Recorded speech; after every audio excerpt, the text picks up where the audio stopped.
Welcome back, adventurers. Well, this week we sail into the Gulf of Bodrum to a lovely hamlet, enjoy gastronomic delights of Turkey, and have to perform emergency surgery on the mast because the mainsail won't come down.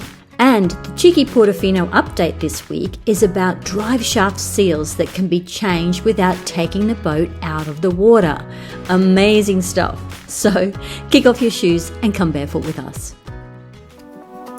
We are John and Ali, the Barefoot Doctors, sailing and travelling around the globe. Join us as we share the adventure and explore the beauty of the world. Because life is better barefoot.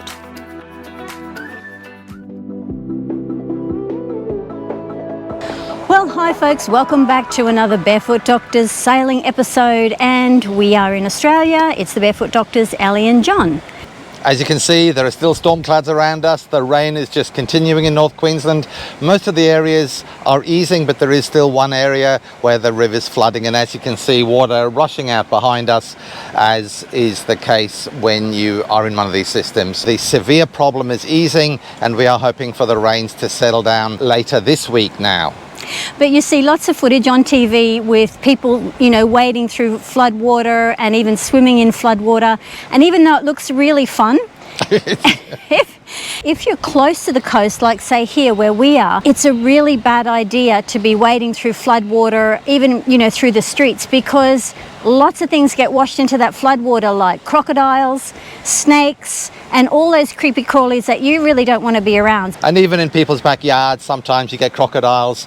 So right outside our house, we have this creek, and often we see things that look like crocs floating up and down the river. Sometimes they're just palm fronds, but you have to keep an eye out for them.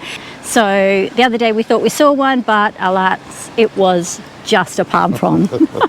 So the other really big news this week is that unfortunately we have heard from Rafa, and it's been confirmed that the Portofino 47 will not be ready to attend the Grand Mott Boat Show. So what this means is that we will not be attending the Grand Mott Show because the Portofino 47 is not there. Yeah. But on the upside to that, it does give us more time here in Australia and more time to go travelling to Southeast Asia to check out all those boats and all those countries. It is our plan to travel to Asia in the next upcoming months, to Vietnam, Cambodia, Malaysia and Thailand. So there's a few boat builders that we'd like to call in on and have a tour of their boats and their factories, so that gives us more time for that. Yeah, so that should be really, really exciting. Great news for all those people looking to buy a second-hand boat.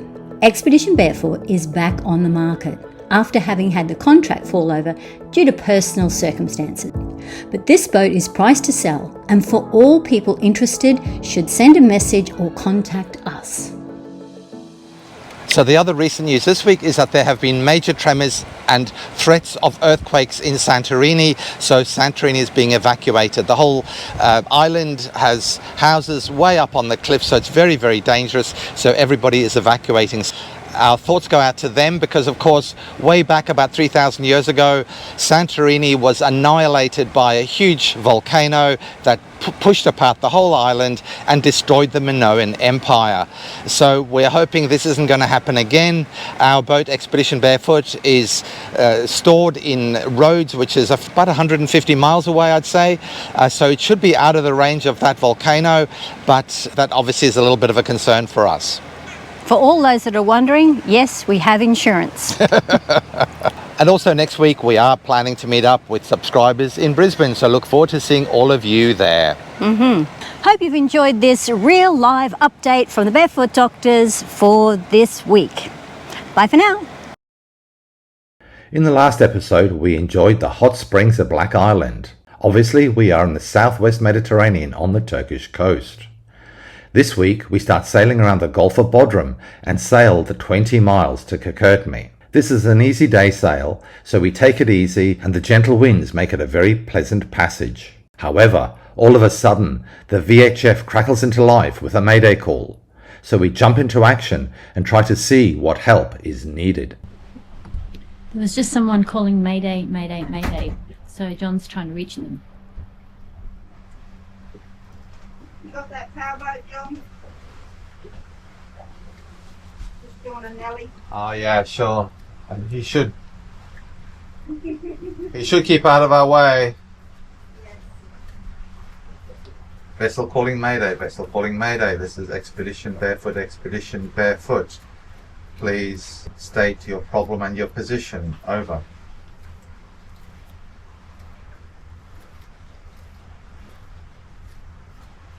If people don't give enough information, you're meant to give your name 3 times, your position, your problem, the number of people on board, and that will allow obviously people to come and help.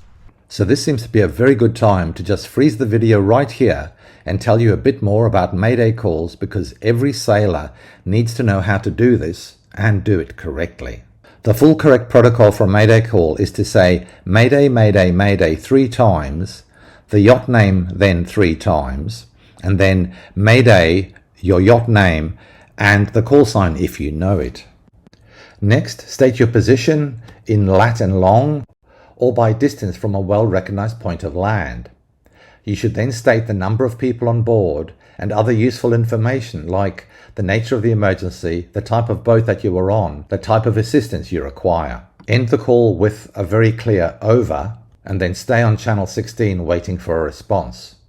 If you don't hear from anybody in the next 2 or 3 minutes, repeat the Mayday again every 3 minutes or so until somebody calls you back. The other important information is that a Mayday should only be used if there is a life-threatening or imminent danger.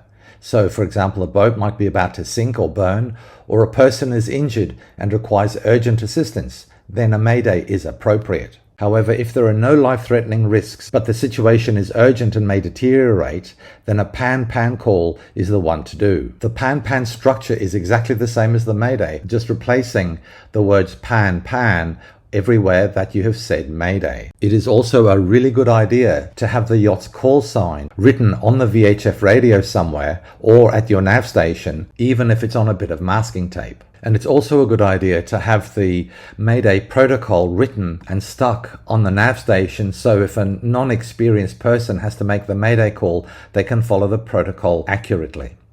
And the final thing that I'd say is when you are giving emergency messages over the VHF, speak nice and clearly. Probably slow yourself down and certainly do not rush. For people to hear the messages, you've got to keep that sense of clarity to get your important information across.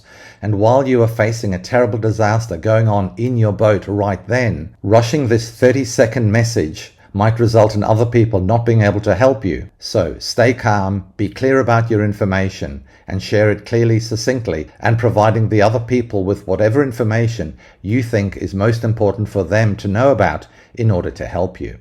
Now, of course, hopefully you'll never have to use this in real life, but like insurance and fire suppression systems, when you need it, it is really, really important. So the guy only said Mayday, Mayday, Mayday. I'm not sure if he said a boat name, but it certainly didn't sound like it. And then he's had no other details, and he didn't answer when I called back on 16, so not a lot you can do.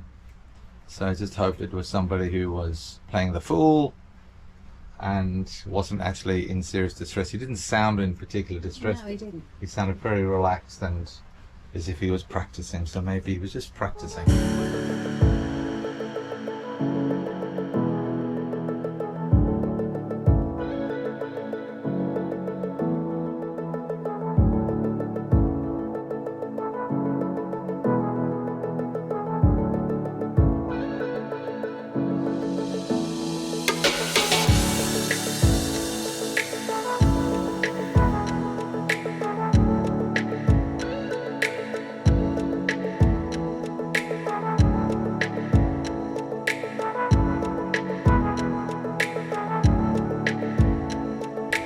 So guys, we have arrived and the captain has brought us to this cute little restaurant and we're moored up on the dock. We've got 2 lines at the front holding the bow, and then we've got 2 lines here stern to this little dock.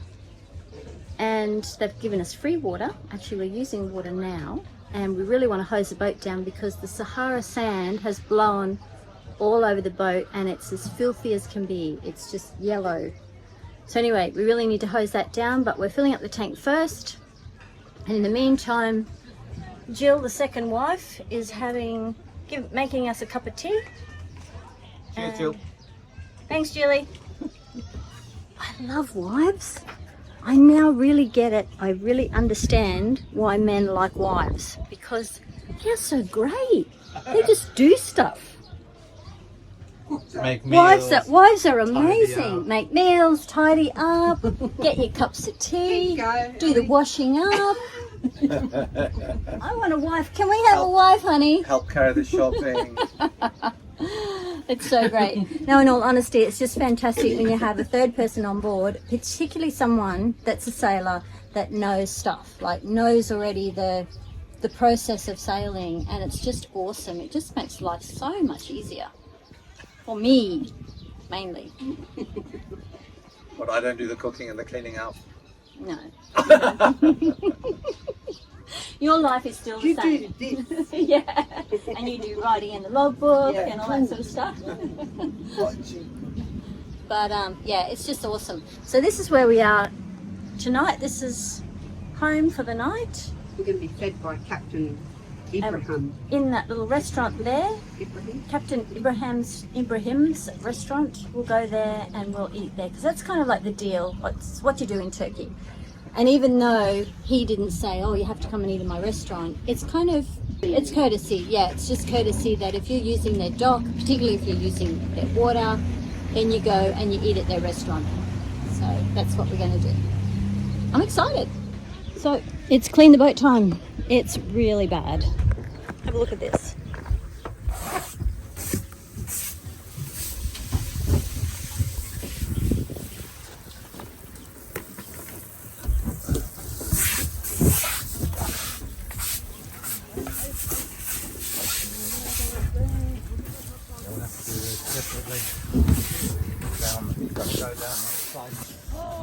It's all from the Sahara Desert.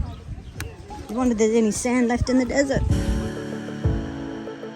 We have a clean boat. Yay!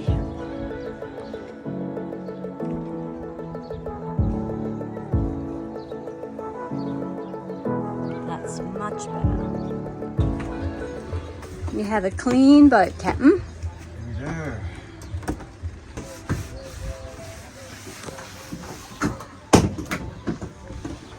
She's a machine. She doesn't stop. This is the handleless mopping. Handleless mopping. Yeah, it was actually metal and it just fractured everywhere. It's probably where some of the rust stains Fell came. apart. Yeah.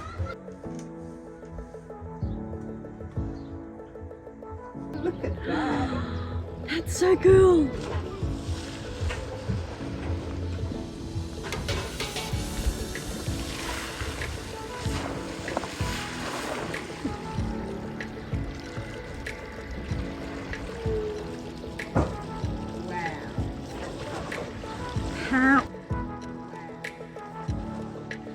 How awesome.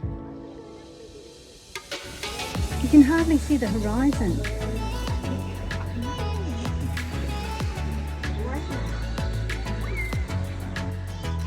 That's where we're having dinner tonight.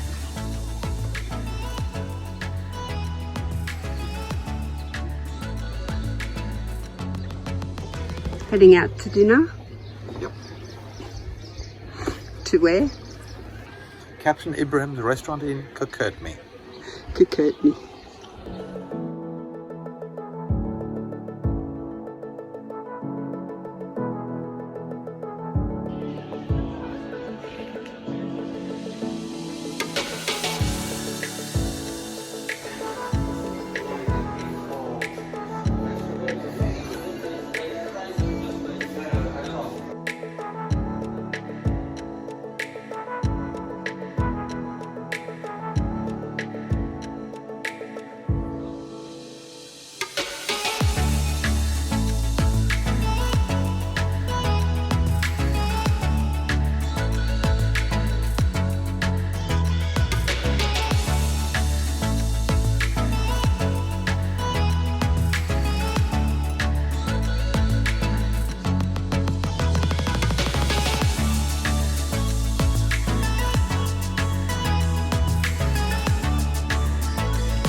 Just about to go up the mast to wash the track because it's really sticky after all the Sahara sand, through the winter. The Sahara sand dropped on the boat, but obviously also dropped on the mast, and we've been finding it stiffer and stiffer to pull the mainsail down.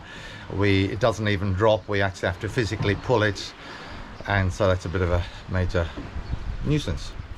So we spent hours washing the boat yesterday, getting rid of all the Sahara dust and all the crud everywhere. It's lovely and clean mostly. And now he's got to go up the mast and scrub all the dust out. So of course that's going to splotch all over the boat again. I'm not going to be washing the shrouds like we did last year, because it's more just the track that I'm trying to clean this time. So let's go. Okay. And I'm happy because I've done 3 loads of washing. So it's washing day. It's all hanging out there, and it's a good drying day. So to clean the track of the mast, I go up to the top with water and a cloth, and I wash out the sail track and the mast itself as I work my way down to the bottom. Holy moly, it's dirty, hey? Yeah. You can see where you're wiping it. I then go back up to the top with silicone spray and spray the whole track and the wheels of the batten cars so the sail raises and lowers easily. So, how was that? It's always a bit awkward, and because this is a climbing harness, your legs get a bit numb after a while. I'm happy to be down, that's for sure. Mr. Jelly Legs. Yes.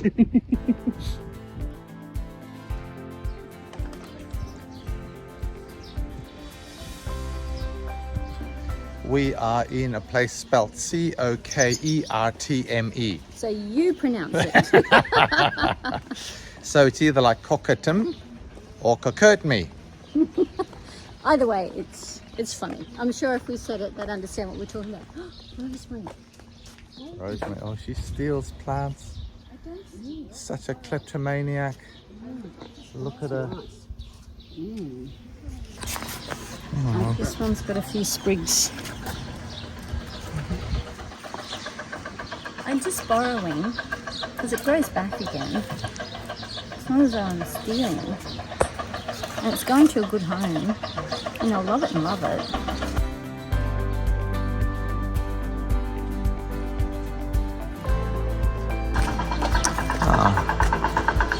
Unripe mulberries. Tuberose. Is it tuberose? Olives. Little baby ones.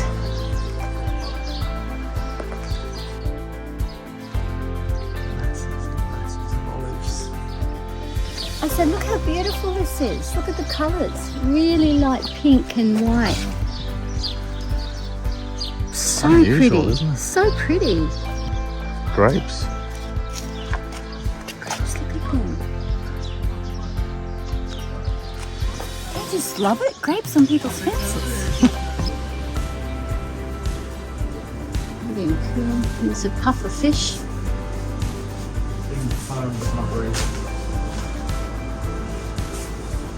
Gorgeous little shop. So folks, we're here in Turkey, in cute Turkish hamlet, and just want to show you, this is a house, a little Turkish house, and this is a door. So you get in through there into the house, and it's got up top, it's got a little porthole.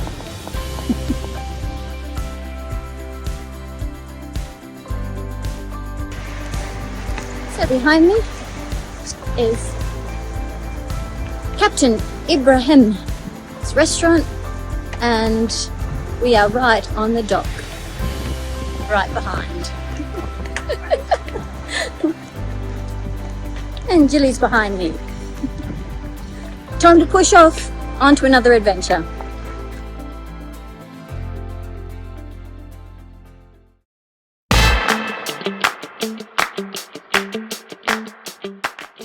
This is the seal, this is a washer, and this is the flange. And this is a unique in the world and can be replaced the seal without disconnect the shaft. You can replace this seal without dismount the shaft. Okay. And this is a lubrication pipe. You have to provide water here. When you broke the seal, it's like this. This will be installed in the shaft. additional. And this is designed, and you can remove the steel from the shaft, pull it out, cut the old one through it, and push it inside the new. In half an hour, you change the shaft still without touching shaft. Great. It's unique. Also, thanks to our awesome Patreons for helping us help others in need. Until next week, guys, hold fast to your dreams, for like the wind in the sails, they propel you towards endless possibilities.